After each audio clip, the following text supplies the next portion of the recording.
안녕하세요 여러분, 코리안 오토 리뷰즈입니다. 오늘은 자동차가 아닌 하늘 위의 전사라고 불리는 특별한 기체를 소개하려고 합니다. 바로 파키스탄과 중국이 공동 개발한 경전투기 JF-17 썬더입니다. 자동차를 리뷰하던 우리 채널이지만 기술과 성능이라는 측면에서 보면 이 전투기도 하늘의 슈퍼카라 부를 만하죠.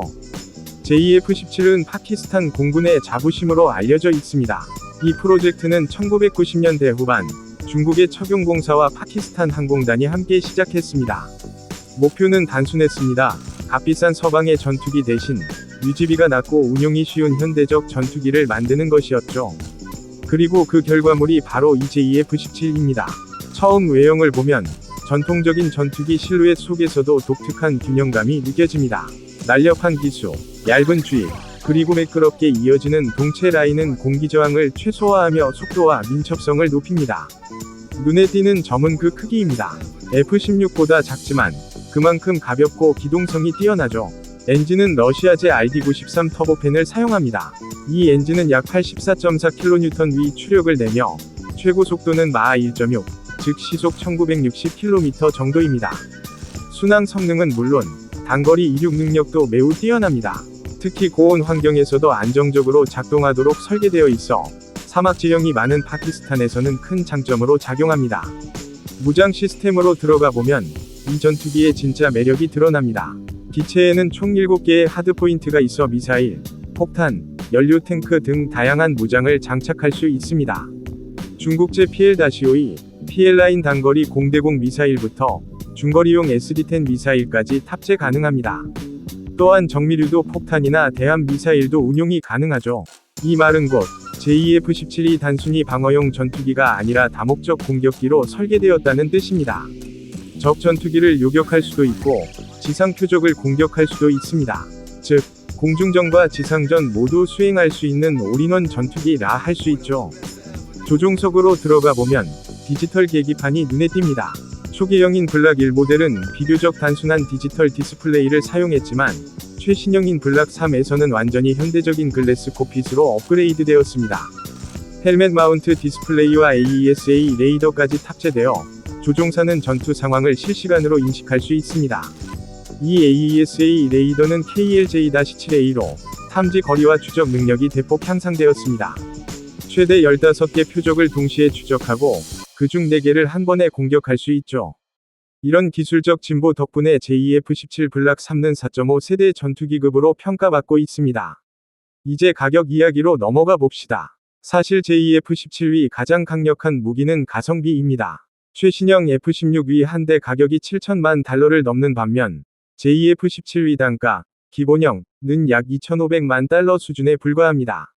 블락 3처럼 첨단 장비가 장착된 모델도 3천만 달러를 넘지 않죠.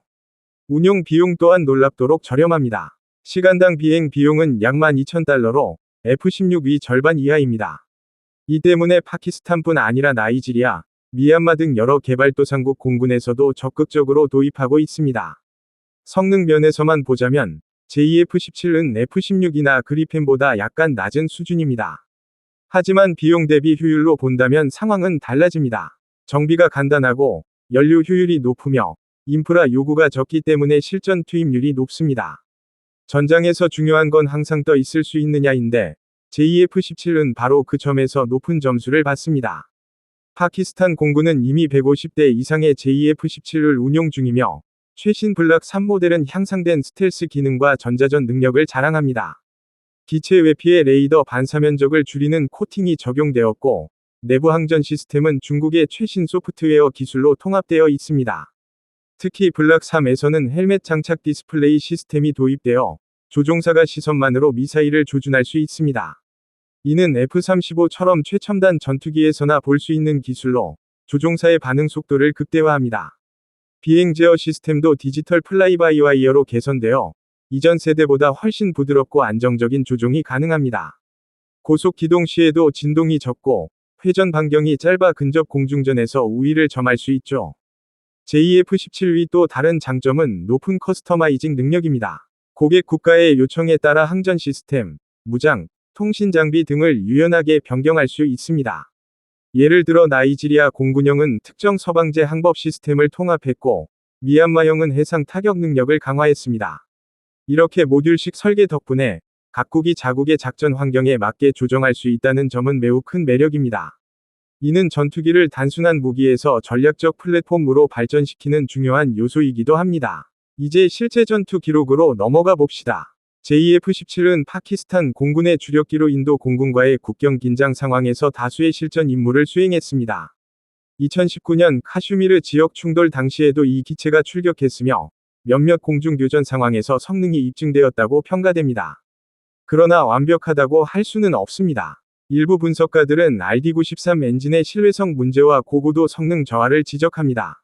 또한 항속거리가 1200km 수준으로 다소 짧다는 점도 한계로 꼽힙니다. 하지만 이런 단점들은 블락 3 이후 버전에서 꾸준히 개선되고 있습니다. 지금은 파키스탄뿐 아니라 여러 국가가 JF-17위 수출 계약을 논의 중입니다. 중국 측 자료에 따르면 JF-17은 향후 10년대 200대 이상 추가 생산이 예상됩니다.